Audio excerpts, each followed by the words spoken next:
High friends, स्वागत गर्न चाहन्छु। म प्रकाश राई। तपाईहरुले हेर्दै हुनुहुन्छ फ्रमटेक नेपाल युट्युब च्यानल र पुरो भिडियो हेर्नु होला। यसको बारेमा आज एउटा गहन विषयमा तपाईँ बोल्न गइरहेको छु। विशेष गरी यो साइट चाहिँ यो स्क्याम हो कि फटा हो कि चोर हो कि होइन भनेर तपाईलाई म देखाउन गइरहेको छु।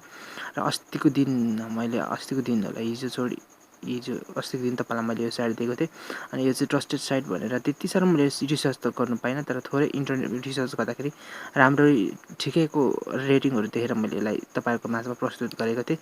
र मैले त्यसलाई धेरै रिसर्च नगरेको कारणले आइएम सरी भन्न चाहन्छु। मसँग यसले यहाँ माथि देख्नुहोस् 1 रुबलको विथड्र लिन सक्छ, पेमेन्ट पे आउट भनेर भनेको छ।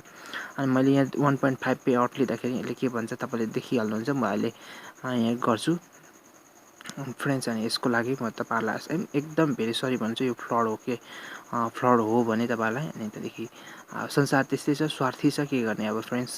अब कहिलेकाहीँ यस्तो हुन जान्छ र त्यसमा हामी हार खाँदैनौँ र हामी काम चाहिँ गर्न छोड्दिनौँ के फ्रेन्ड्स। हेर्नुस् यस्तो 100 रुपैयाँ यहाँनिर डिपोजिट गर्नुपर्ने, सफ्टिङ अझै त्यति के गर्नुपर्ने उनीहरुको दुःख देखाइरहेछ।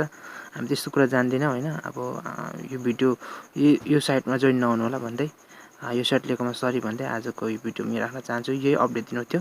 Thank you very much guys, पुरा हेरिदिनु भयो।